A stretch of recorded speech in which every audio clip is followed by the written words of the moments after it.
Welcome to my channel Jharkhand fighter में आप सभी का स्वागत है। आइए आज का सेशन शुरू करते हैं। आज हम जानेंगे अनुवाद के बारे में। अनुवाद क्या है, अनुवाद का व्युत्पत्ति कैसे हुई है, या फिर अनुवाद शब्द कहाँ से निकल कर आया। ऐसे आप लोग सभी को पता होगा कि अनुवाद को इंग्लिश में क्या बोलते हैं, ट्रांसलेशन बोलते हैं। तो अनुवाद की जो अवधारणा है या फिर अनुवाद जो शब्द है, ये केवल अभी वर्तमान समय का नहीं है, ये बहुत पहले से चला आ रहा है। आपको खुद महसूस होता होगा कि आप कहीं ना कहीं जो है अनुवाद करते होंगे। आपको जिज्ञासा होती होगी कि दूसरे शब्दों को जाने, और उसका ट्रांसलेशन आपके मनों में होते रहता है। जैसे मान लीजिए कि वर्तमान समय में जो है अंग्रेजी बहुत ही प्रभावी भाषा है। तो होता क्या है कि आपके सामने जो है कोई अंग्रेजी बोल के चला जाता है। एक उदाहरण के तौर पर मैं बता रहा हूँ कि आपके पास जो है एक व्यक्ति आया और बोला आई एम गोइंग। तो क्या आपने उसी को दिमाग में बैठा है कि आई एम गोइंग? उसने कहा नहीं, आपका तुरंत दिमाग में ट्रांसलेशन हो गया कि वो जा रहा है। ठीक है। या फिर बहुत सारे ऐसे वर्ड होते हैं जो संस्कृत में हो सकते हैं, जो बांग्ला में हो सकते हैं, जो आपके बहुत सारे भाषा में हो सकते हैं, तमिल में हो सकते हैं, कन्नड़ में हो सकते हैं, बिहारी में हो सकते हैं। ऐसे बहुत सारे भाषा होते हैं जो आप लोगों को पता होती है, और जब कोई आपके सामने वो भाषा को बोलता है तो आप उसका अनुवाद अपने मन में ही कर लेते हैं। हम हर व्यक्ति हर समय जो है कभी ना कभी जो है हर क्षेत्र में जो वो अनुवाद करता रहता है। तो यही है अनुवाद, कि अनुवाद को दो तरह से हम लोग जान सकते हैं, एक तो ट्रांसलेशन, एक ट्रांसक्रिप्शन। ट्रांसक्रिप्शन का अर्थ होता है कि लिखाव, मतलब कि आपने कोई सब्जेक्ट का जो है ज्ञान रखा है, दो सब भाषा का आपने ज्ञान रखा है, हिंदी और अंग्रेजी दोनों भाषा का आपने ज्ञान रखा। आपने इंग्लिश में पहले एक समाचार को पढ़ा, फिर उसको जो है आपने लिख दिया। तो उसको जो समाचार में जो भाव है, जो सूचना है, उसको आपने हूबहू हिंदी भाषा में लिख दिया। चाहे इसमें आपको जो है कुछ शब्द अलग से जोड़ने पड़े, लेकिन जो भाव उसमें लिखा हुआ था, जो भाव था, वो उसमें जो है आपने लिख दिया। तो इसे ही ट्रांसक्रिप्शन बोलते हैं। और ट्रांसलेशन का अर्थ क्या होता है कि मान लीजिए कि भारत में जो है बाहर विदेश से कोई नेता आते हैं। आप लोगों ने देखा होगा कि इस बार जो है G20 समिट होता है, तो भारत में बहुत सारे देश जो है आते हैं। तो वो जो है हिंदी जानते हैं क्या? हिंदी से वार्ता तो नहीं होती होगी। तो इंग्लिश जो है एक मीडिएटर का काम करता है। नहीं तो क्या होता है कि एक ट्रांसलेशन होता है। जैसे ही वो अपने बातों को मुंह से बोलते हैं, तो उनका एक ट्रांसलेशन वाले व्यक्ति जो रहते हैं, वो उसको हमारे भाषा में, उसको जो है उस भाषा का भी ज्ञान होता है और हमारे भाषा का भी ज्ञान होता है। तो वो क्या करता है कि अपने वो जो है उस भाषा को पहले सुनता है, फिर उसको अनुवाद करके जो है हमारे समक्ष रखता है। यानी कि तुरंत जो है मुंह मुंह से ही अपने दिमाग से अनुवाद कर लेना, वो ट्रांसलेशन हो गया। ठीक है। तो अनुवाद को ही हम लोग आज जानेंगे कि अनुवाद क्या है। तो इसका ये कहाँ से निकल कर आया, इसको पहले हम लोग जानते हैं, फिर अनुवाद किसे कहते हैं इसको जानेंगे। ठीक है। आपने वीडियो बनाने के लिए कहा था, एक्चुअली में हम लोग के पास बहुत कम समय है, इसीलिए मैं बहुत छोटा सा वीडियो बनाया हूँ। पर इतना है कि इससे आपको अनुवाद क्या है ये क्लियर हो जाएगा। ठीक है, आशा करता हूँ। तो आइए पढ़ते हैं कि अनुवाद शब्द अनु उपसर्ग तथा वाद शब्द के संयोग से बना है। दो शब्द के से मिलकर बना है, अनु और वाद। ये कौन से दो शब्द से मिलकर बना है? अनु और वाद से बना है, अनुवाद। ठीक है। अनु अनु जो एक उपसर्ग है, उपसर्ग का क्या अर्थ होता है कि जो भी कोई ये होता है, कोई शब्द होता है, उसके आगे लगकर जो है उस शब्द के अर्थ को बदल देता है, उसे उपसर्ग बोलते हैं। ठीक है। यानी कि अनु अनु जो है उपसर्ग का अर्थ होता है पीछे या अनुगमन करना, यानी कि पीछे के बारे में, यानी कि पिछला। यानी कि आप जो है कुछ चीज लिखा गया है, कुछ पुस्तक जो है प्रकाशित हो चुकी है अलग भाषा में, वो बाद में क्या हुआ कि आप उसको पीछे की चीजों को देखना, यही है अनु। अनु का अर्थ होता है पीछे। ठीक है, अनुगमन करना। और वाद शब्द का संबंध होता है वाह। वाद जो है वह धातु से जुड़ा है, जिसका अर्थ क्या होता है? कहना या बोलना। पिछले की बातों को कहना या बोलना ही अनुवाद कहता है। यानी कि दूसरे की बातों को जो है, दूसरों की लिखावटों को आप जो है अपने शब्दों में बयां कर देना या फिर बोल देना ही अनुवाद कहलाता है। इसी प्रकार जो है अनुवाद शब्द का शाब्दिक अर्थ होता है कि किसी के कहने या बोलने के बाद बोलना। किसी के आप जो है, किसी ने कहा आपको, किसी ने जो है अपने भाषा में बोला और उसका जो है आपने तुरंत अनुवाद कर लिया, इसे ही अनुवाद कहते हैं। तो अनु का अर्थ क्या होता है? उपसर्ग है ये, और ये वाद, अनु का अर्थ क्या हो गया, पीछे, और वाद का अर्थ यानी कि वाद धातु से जुड़ा है जिसका अर्थ होता है बोलना। ठीक है, आगे बढ़ते हैं। चलिए, आशा करता हूँ अनुवाद जो शब्द है इसका अर्थ आप लोगों को समझ में आ गया होगा। आगे बढ़ते हैं। चलिए, अनुवाद अर्थ क्या है, अनुवाद किसे कहते हैं। ठीक है, तो हम लोग इसको पहले पढ़ देता हूँ, फिर मैं आपको इसका जानकारी दूंगा। अनुवाद एक प्रक्रिया है जिसके द्वारा हम एक भाषा में व्यक्त विचारों को दूसरी भाषा में व्यक्त करते हैं। जिस भाषा में अनुवाद किया जाता है उसे स्रोत भाषा कहते हैं, और जिस भाषा में अनुवाद होता है उसे लक्ष्य भाषा कहते हैं। ठीक है, जैसा कि मैं आपको बता दूं, ये हटा देता हूँ, आशा करता हूँ आपको नहीं दिख रहा होगा। तो क्या हुआ कि मैंने जो पढ़ा यहाँ कि अनुवाद एक प्रक्रिया है जिसके द्वारा हम एक भाषा में व्यक्त विचारों को, एक जो भाषा में व्यक्त विचारों को दूसरे भाषा में व्यक्त कर देना ही अनुवाद है। सिंपल सा, जिस भाषा में अनुवाद किया जाता है, जिस भाषा से अनुवाद किया जाता है, यहाँ कहने का अर्थ है कि जिस भाषा से अनुवाद किया जाता है उसे स्रोत भाषा कहते हैं, और जिस भाषा में अनुवाद किया जाता है उसे लक्ष्य भाषा कहते हैं। ठीक है, आप मान लीजिए स्रोत, आप अंग्रेजी को, पहले हम जो है अंग्रेजी कोई पुस्तक छपती है तो वो क्या हो गया, स्रोत हो गया, और आपने उसका हिंदी में जो है अनुवाद कर दिया, यानी कि हिंदी में उसको जो है सेम टू सेम जो है आपने कॉपी पेस्ट कर दिया, तो वो क्या है, अनुवाद हो गया। वो क्या हो गया, आपका लक्ष्य भाषा हो गया।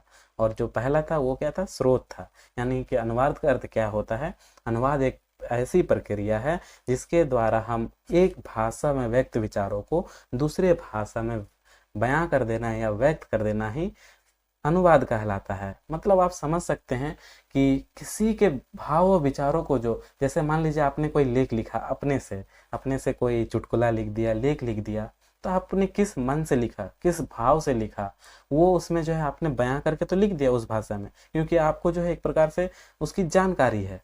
लेकिन जो आपका जो देख के उसको अनुवाद करेगा वो आपके भाषा को एकदम बखूबी जानता होगा, उसके अनुभव को, आपके अनुभव को समझता होगा, और आपके जो भाषा में जो है उसको काफ़ी अच्छी पकड़ होगी, तभी जो है वो आपके जो विचार है उसको अनुवाद कर पाएगा।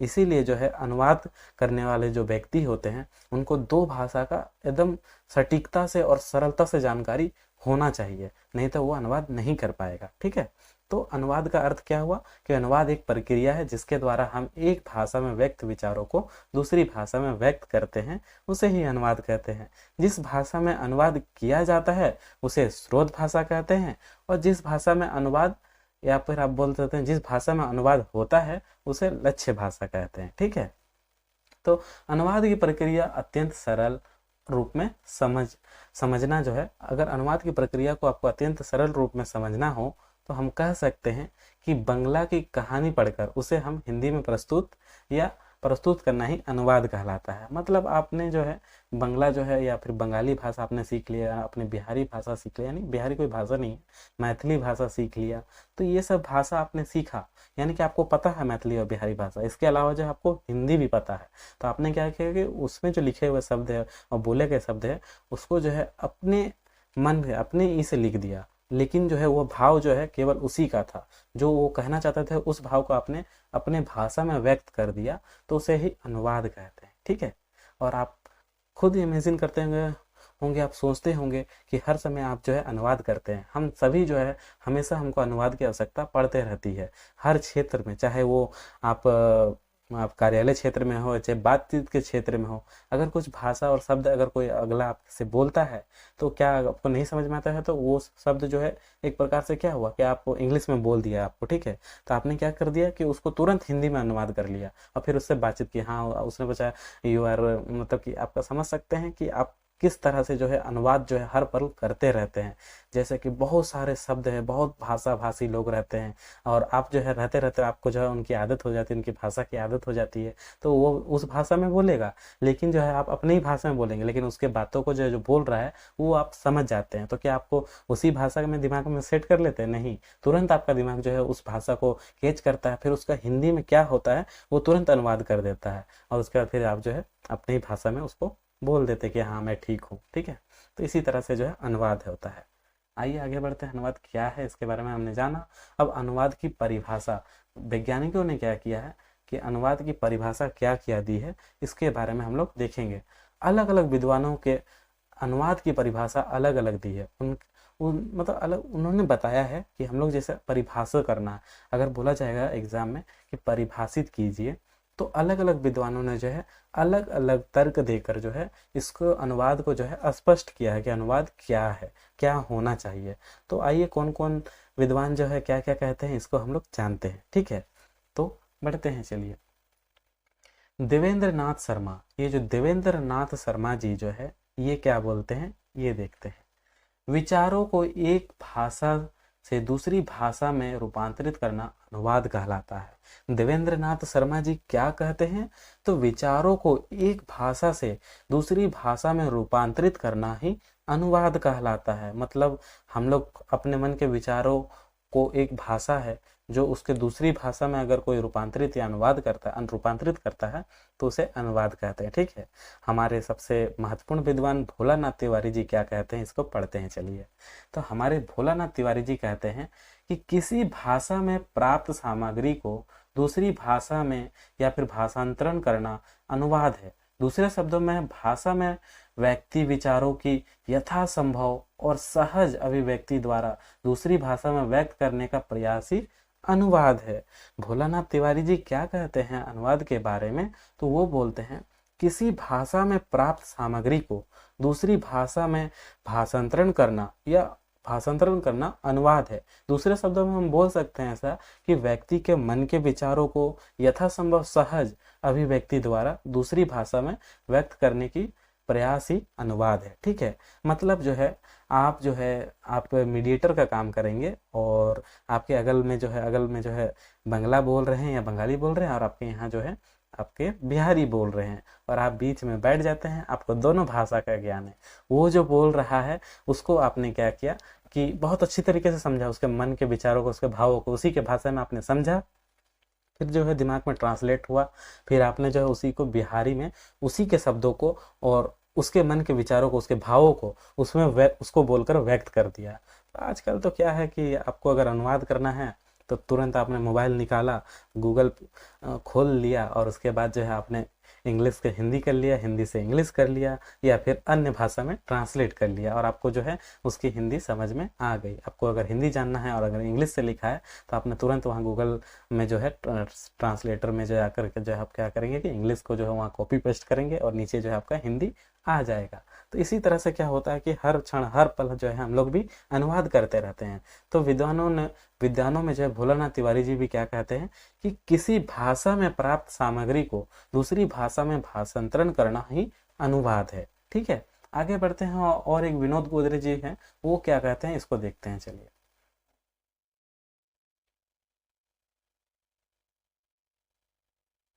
विनोद गोदरे जी कहते हैं, उनके अनुसार अनुवाद स्रोत भाषा में अभिव्यक्त विचार अथवा रचना अथवा सूचना साहित्य को यथासंभव मूल भावना से समांतर दिशा एवं संप्रेषण के धरातल पर लक्ष्य भाषा में अभिव्यक्त करने की प्रक्रिया है। थोड़ा अटपटा सा है, लेकिन उनका जो विचार है, उनका जो कहना है, इसे मैं आपको जो है सरल शब्दों में बताता हूँ। विनोद गोदरे जी बोलते हैं कि अनुवाद स्रोत भाषा में अभिव्यक्त है, यानी कि जो उनका कहना था कि अनुवाद क्या है कि स्रोत भाषा, जो पहला है स्रोत, यानी कि जो है एक मान लीजिए इंग्लिश की पुस्तक है आपके पास, ये इंग्लिश की पुस्तक है और ये आपका अनुवाद है, मतलब ये अभी खाली पन्ना है। आपने इंग्लिश में पढ़ा, आपको इंग्लिश की बहुत अच्छी जानकारी है, उसमें जो छुपे भावों को भी आप समझ पा रहे हैं, तो आपने उसको पढ़ लिया, फिर आपने जो है यहाँ पर ही लिखकर उसको व्यक्त कर दिया। तो ये क्या है, स्रोत है, यहाँ से आपने देखा। ठीक है, ये स्रोत है, यहाँ से आपने देखा और यहाँ पर आप व्यक्त कर दिया। तो वही इन्होंने बताया है विनोद गोदरे जी ने कि अनुवाद स्रोत भाषा से अभिव्यक्त विचार अथवा रचना अथवा सूचना साहित्य को यथासंभव मूल भावना के समांतर दिशा में संप्रेषण के धरातल पर लक्ष्य भाषा में अभिव्यक्त करने की प्रक्रिया है। मतलब इसका मूल वो कहना चाहते हैं कि स्रोत भाषा में जो लिखा गया है, यानी कि जो विचार उसमें है, इसमें जो विचार छुपे हुए हैं, इसमें जो रचना की गई है, इसमें जो सूचना है और जो सूचना साहित्य है, यानी कि सूचना में जो है पूरा व्यक्त किया, जो सूचना इसमें छुपी हुई है, उसको जो है यथासंभव मूल भाव, उसका जो मूल भाव है, इसमें जो लिखा गया था सटीक जानकारी दी गई है, इसे जो है समांतर दिशा में ही संप्रेषण के धरातल पर, मतलब जो उसमें जो संप्रेषण किया गया है उसके धरातल पर लक्ष्य भाषा में अभिव्यक्त, मतलब जो ये भाषा है इंग्लिश, इसको हिंदी भाषा में हूबहू कॉपी पेस्ट कर देना। आपके भाषा में समझाएं तो इसे क्या कहोगे, कॉपी पेस्ट कर देना, यानी कि इसके जो भाव छुपे हुए थे, इसमें जो भाव है उसको आप इसमें व्यक्त कर दिए, इसमें अपने अपने इस भाषा में आपने जो है इसको ट्रांसलेट कर दिया, यानी कि अनुवाद कर दिया, और इसके भाव और इसके भाव में कोई अंतर नहीं है। ऐसे तो अंतर छोटा सा भले रह जाता है, जो रचना करता है वो रचना मूल होता है और जो अनुवाद करता है वो मूल नहीं होता है, उसमें कुछ ना कुछ खामी रह जाती है। जैसे आप समझिए पेंटिंग को, जितना भी बड़ा कलाकार क्यों ना हो, वो अगर जब पेंटिंग बनाता है और दूसरा कलाकार जो है उसको अगर कॉपी करता है उस पेंटिंग को, भले ही वो बहुत स्किल वर्कर क्यों ना हो, पूरा अच्छी तरीके से क्यों ना बनाता हो, कुछ ना कुछ जो है पुरानों से कमी रह जाती है, उसके पास जो है कुछ ना कुछ गलती हो जाती है, या फिर वो छिपाने की बहुत कोशिश करता है गलतियों को, या फिर हूबहू बनाने की कोशिश करता है, लेकिन कभी हूबहू नहीं हो पाएगा। ठीक है, लेकिन क्या है कि अगर उसमें जो छुपी एक प्रकार से रचना हो या फिर जो उसके भाव विचार हो, उसको ये अगर व्यक्त कर देता है, हम लोग अगर व्यक्त कर देते हैं तो क्या होता है कि वो अनुवाद कहलाता है। जैसे किसी ने कहा कि आई एम गोइंग, मैं जा रहा हूँ, तो आपने तुरंत अनुवाद कर लिया और उसको जो है आप हिंदी में समझ गए कि हाँ, उसका कहने का अर्थ है कि वो जा रहा है। ठीक है, सिंपल सा बात है। तो ऐसे हुआ कि ये हमारे भारतीय विद्वान जो है, इन्होंने अनुवाद के बारे में ये सब तर्क रखा था। तो एक विदेशी विज्ञान विद्वान जो है उनके बारे में भी जानते हैं, ये बहुत फेमस है और महत्वपूर्ण है, नाइडो।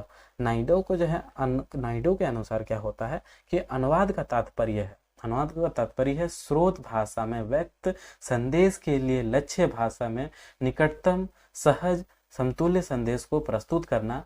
या समतुल्य पहले तो अर्थ के स्तर पर होता था, फिर शैली के स्तर पर होता है। मतलब वो बोलते हैं, उनका साफ साफ यही कहना है कि स्रोत भाषा, यानी कि जो पहले आपके पास जो जानकारी है या फिर कोई सूचना है, उसे उस संदेश को लक्ष्य भाषा, यानी कि जो उसको अनुवाद किया जाएगा, उसमें जो है निकटतम, मतलब इसमें जो सटीक जानकारी दी गई है, जो जानकारी बताना चाहता है इस इंग्लिश पत्र में, उसे हिंदी में हूबहू, मतलब एकदम, अगर पूरा सटीक नहीं फिर भी एकदम सहज और निकटतम होना चाहिए। इस दोनों के जो है इसमें बहुत कम अंतर होना चाहिए, और